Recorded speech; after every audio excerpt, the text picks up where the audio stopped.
오늘 이사야 45장은 하나님께서 포로된 이스라엘을 해방시키기 위하여 고레스를 왕으로 세웠다. 내가 역사의 주인이다. 그렇게 선포하는 자리입니다. 고레스는 기원전 539년에 바벨론을 무너뜨리고 페르시아를 당대 최고의 제국으로 일으킵니다. 역사에서는 키루스로 번역된 그의 이름이 오늘 본문에 나오는 이 고레스입니다. 하나님이 고레스를 세워 하나님께서 이스라엘에게 가진 뜻, 저들을 백성 삼으시고 약속하시고, 그리고 그 약속을 거부하는 백성에게 심판하시고 깨우치시고 회복시키는 일들을 하는 일에 이 고레스가 중요한 하나님의 종이 되는 것입니다. 그러나 4절에 보시면 이 고레스는 자기가 그런 이해나 그런 목적을 갖고 있지 않은 자입니다. 내가 나의 종 야곱, 내가 택한 자 이스라엘을 위하여입니다. 이게 개정개혁판 초기본에는 제 성경에도 곧 너를 이라는 오타가 들어있어서 그 문맥이 틀리게 됐습니다. 내가 나의 종 야곱, 내가 택한 자 이스라엘을 위하여 네 이름을 불러 너는 나를 알지 못하였을지라도 네게 칭호를 주었노라. 고레스는 모릅니다. 하나님의 일을 하고 있는지 모릅니다. 당시 전 세계에 패권을 가진 자가 모르고 하나님의 일에 쓰임을 받습니다. 5절 나는 여호와라 나 외에 다른 이가 없나니 나밖에 신이 없느니라. 너는 나를 알지 못하였을지라도 나는 네 띠를 동일 것이요 해 뜨는 곳에서든지 지는 곳에서든지 나밖에 다른 이가 없는 줄을 알게 하리라. 이렇게 약속이 됩니다. 그러니까 이스라엘 백성들은 고레스가 바벨론을 멸망시키고 페르시아를 세우고 그가 취한 정책 때문에 풀려납니다. 그가 취한 정책은 앞서 있었던 제국들 아수르나 바벨론의 멸망이 권력으로 강제하는 나라로는 오랜 세월을 버틸 수 없다는 걸 알게 되어 취한 유화 정책입니다. 여러 나라를 굴복시켜 합병하여 세운 제국이기 때문에 국민들이 모두 민족이 다르고 유산이 다르고 정서가 다릅니다. 물론 종교도 다릅니다.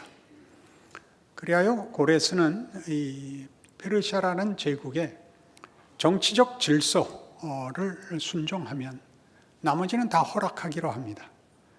그래서 심지어 이스라엘의 경우는 돌아갈 수도 있고 돌아가서 성전을 재건하게도 해주고 그렇게 할 자유를 주는 정도가 아니라 재정 지원까지 해줍니다.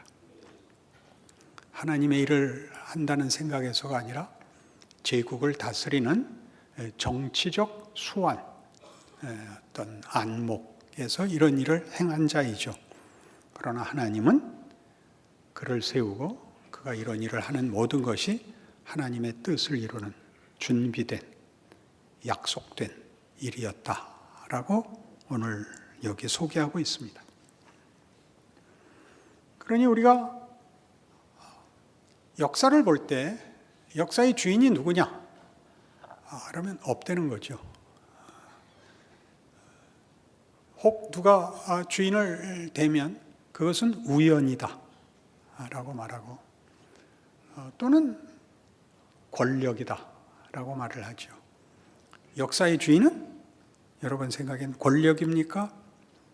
우연입니까? 없습니까? 성경은 강력하게 역사의 주인은 하나님이시다 이렇게 얘기합니다. 그러나 일반 역사가들이 연구하고 또 주장하는 바에 우리도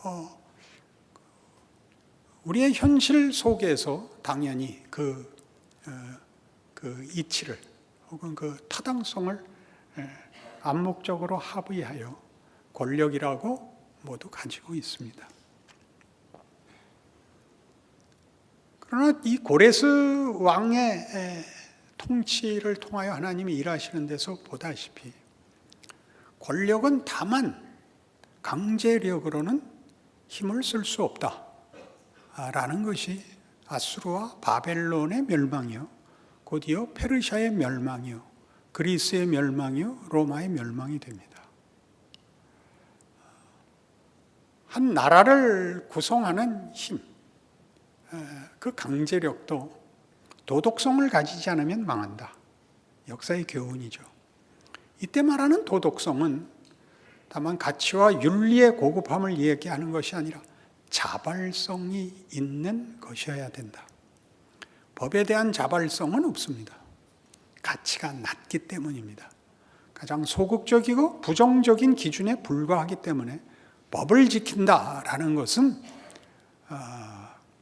어떤 나라나 사회나 한 존재를 유지하고 희망을 가지게 못합니다. 법을 어기지 않는 것 정도로는 안 됩니다.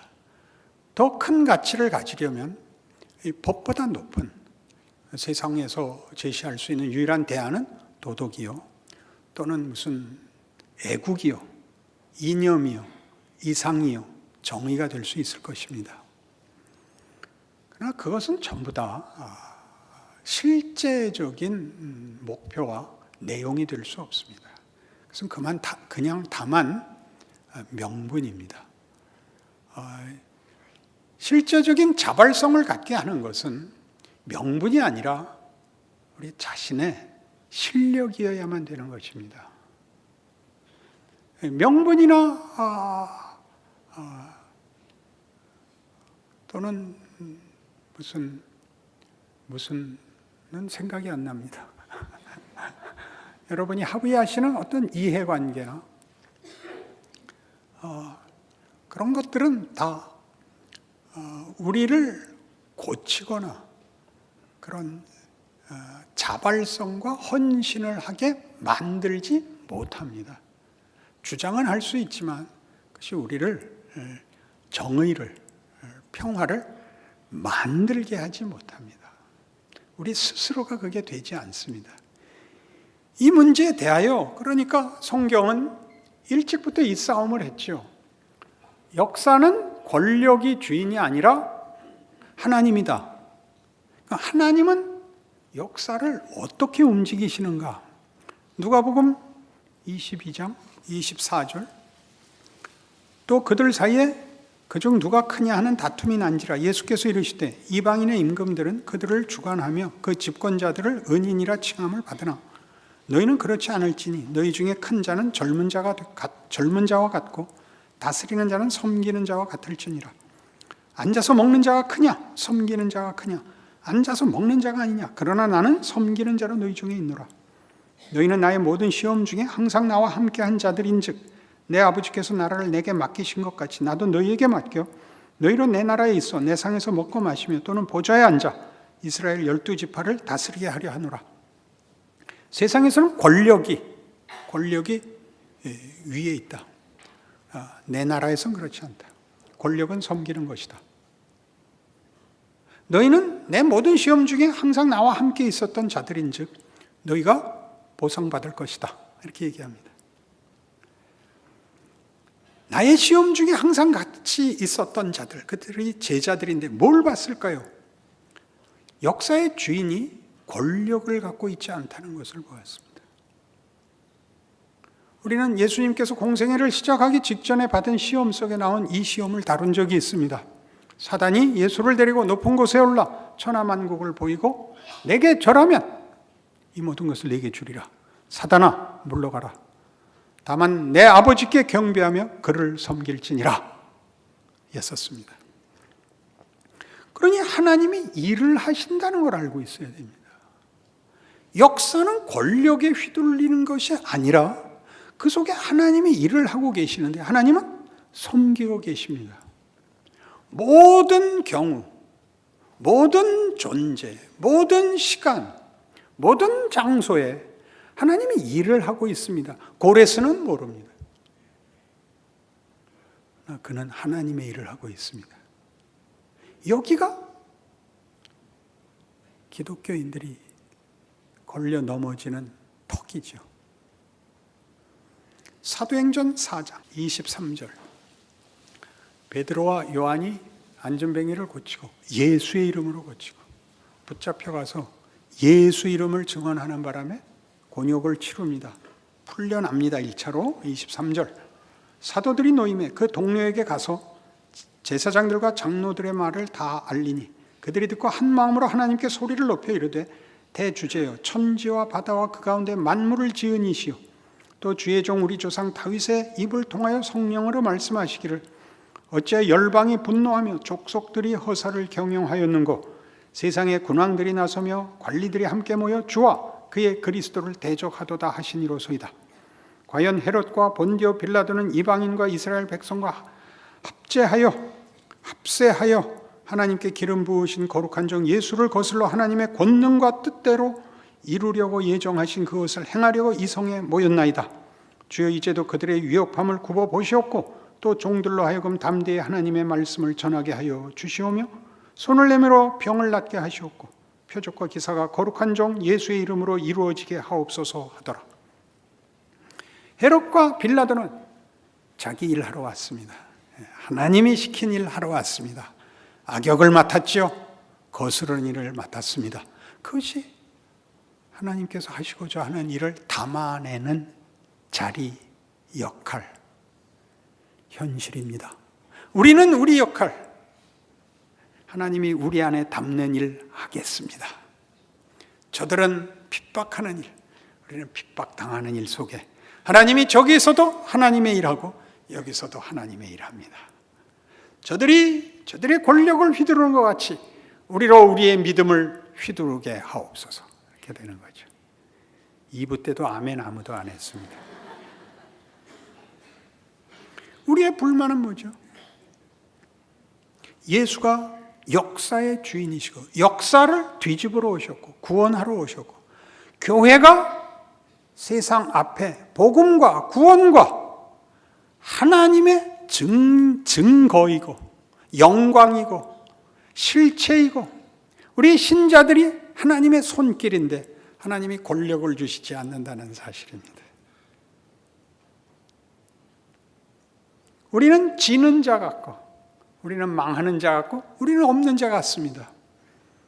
역사의 주인이 오셨고 역사를 구하러 오셨으나 역사가들은 세상은 예수를 역사에서 빼어놓고 얘기합니다. 죽는 신은 필요 없거든요. 세상의 권력에 지는 신이 무슨 신이겠는가 라고 생각을 했죠. 그래서 예수의 부활을 얘기하면 흔히 하는 얘기대로 음모론이 되는 겁니다. 음모론이란 컨텍스트와 텍스트가 분리되면 음모론이 나옵니다. 그 정황에서 그 내용은 구라가 되는, 컨텍스트와 텍스트가 분리가 되면 그것은 거짓말인 것입니다. 죽음을 부활로 반전시켰다. 구라죠. 죽음은 끝인 겁니다.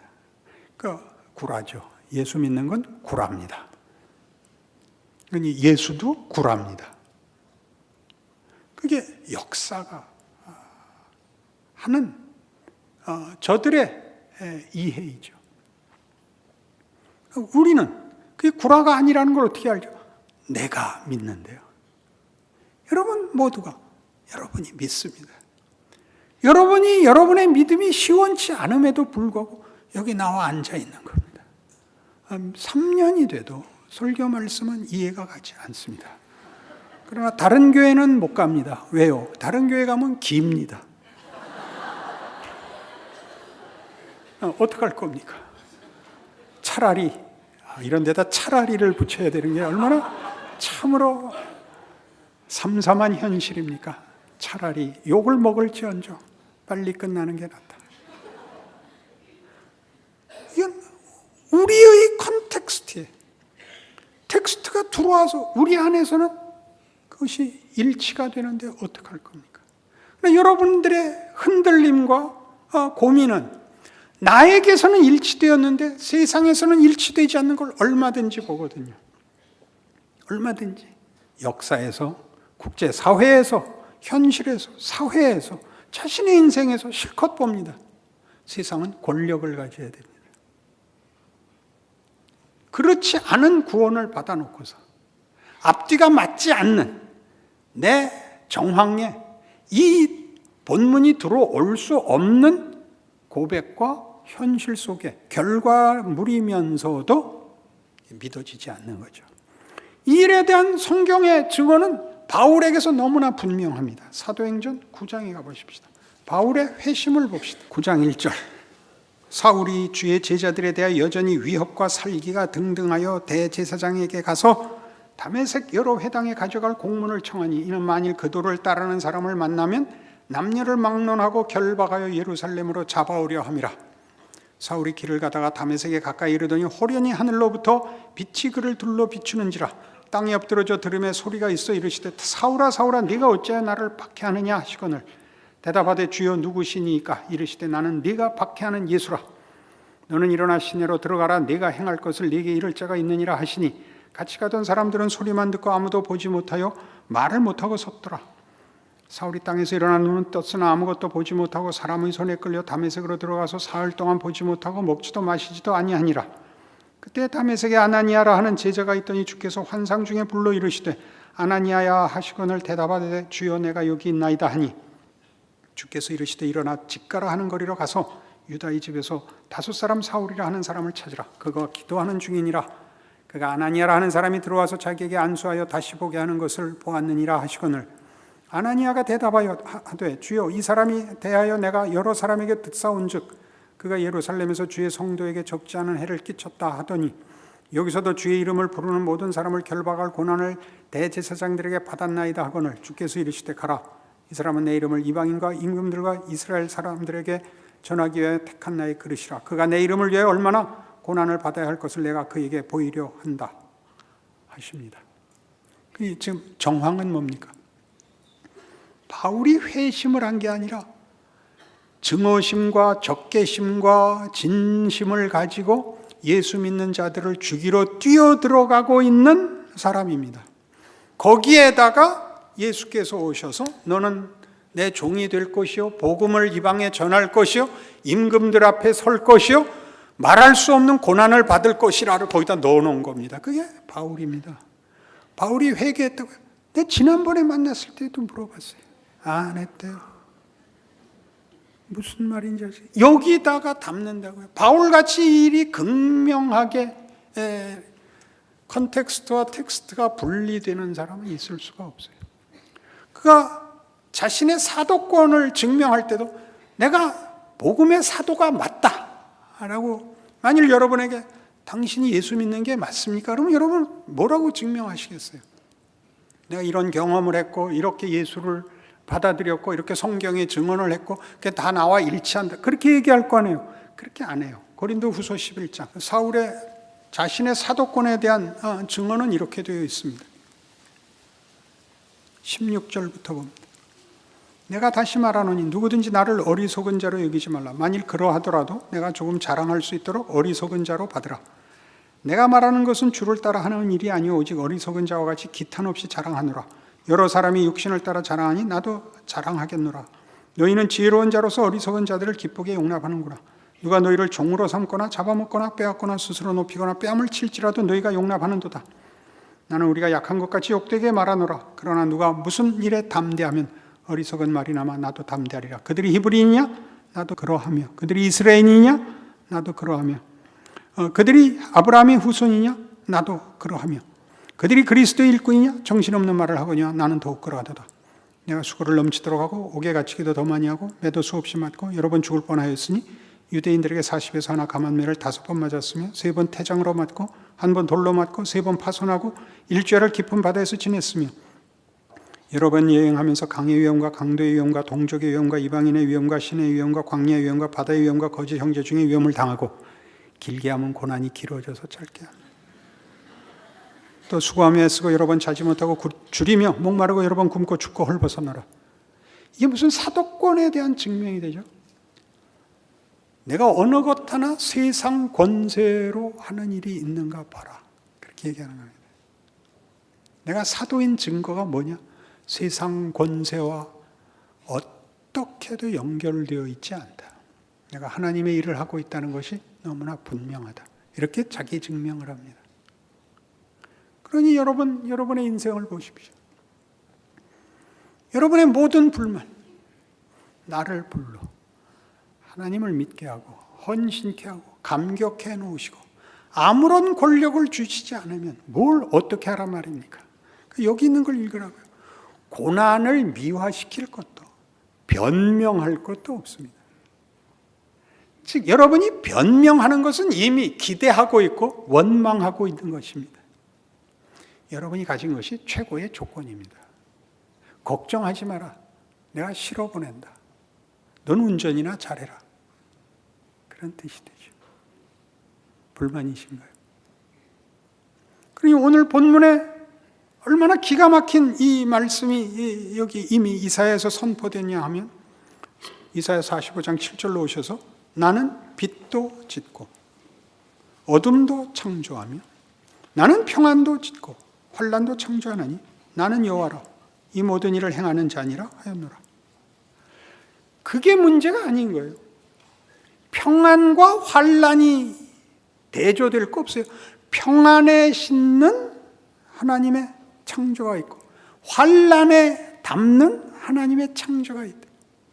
하나님의 성실하심과 긍휼하심과 선하심과 의로우심이 어디나 담길 수 있대요. 우리는 결국 컨텍스트의 대조 외에 아무것도 없죠. 여러분의 불만이 뭔가요? 혹은 자랑은 또 뭔가요? 위대한 배우가 되려면 가장 중요하게 못생겨야 됩니다. 우리 종족은 멀리는 링컨, 아브라함 링컨에서 근자에는 찰턴 헤스턴, 그리고 저에 이르도록 공통점은 못생겼다는 겁니다. 매우 중요한 겁니다. 잘생기면 텍스트를 사람들이 못 봅니다. 컨텍스트를 보느라고.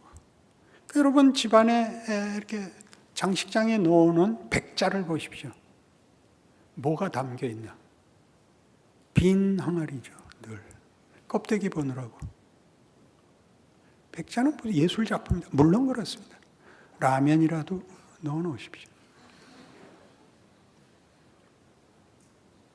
그러니 베너에서 찰턴 헤스턴은 그가 이류 배우고 못생겼기 때문에 우리는 다행히 스토리를 쫓아가게 된 겁니다. 만일 그게 정말 로코드슨이 나왔으면 우리는 그 사람 사진만 갖고 있게 됐을 겁니다. 그렇죠? 여러분 스스로 그렇습니다. 여러분이 한탄하는 못생김, 못남, 부족함, 제한, 그게 다 여러분에게 최고의 조건인 것입니다. 이제야 하나, 30년에 하나. 그래서 빌립보서 4장에 이런 사도 바울의 멋진 신앙 고백이 나옵니다. 우리 모두의 신앙 고백일 것입니다. 4장 10절 신약성경 321페이지. 내가 주 안에서 크게 기뻐하면 너희가 나를 생각하던 것이 이제 다시 싹이 남이니 너희가 또한 이를 위해 생각은 하였으나 기회가 없었느니라. 내가 궁핍함으로 말하는 것이 아니니라. 어떠한 형편이든지 나는 자조하기를 배웠느니 나는 비천에 처할 줄도 알고 풍부에 처할 줄도 알아. 모든 일 곧 배부름과 배고픔과 풍부와 궁핍에도 일체의 비결을 배웠노라. 내게 능력 주시는 자 안에서 내가 모든 것을 할 수 있느니라. 이제 알겠죠? 무슨 정황이라도 상관없다. 나는 텍스트다. 내가 본문이다.